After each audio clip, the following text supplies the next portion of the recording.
नमस्कार साथीहरू, तपाईले हेर्दै हुनुहुन्छ आइक्यूजीके नेपाल र आज चाहिँ म नेपालको इतिहासमा विभिन्न वंशका प्रथम राजाहरूको बारेमा जानकारी गराउन गइरहेको छु।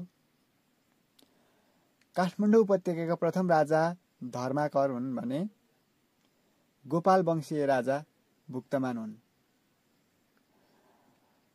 आविर वंशी राजा बरसिंह हुन् भने सोम वंशी राजा निमिष हुन्। किरात वंशी राजा एलम्बर हुन् भने लिच्छवी वंशका राजा जयदेव प्रथम हुन्। सूर्य वंशी राजा भूमि वर्मा हुन् भने कर्णाट वंशी राजा नान्यदेव हुन्। मल्ल वंशी राजा अरिदेव हुन् भने ठकुरी वंशका राजा भास्कर देव हुन्।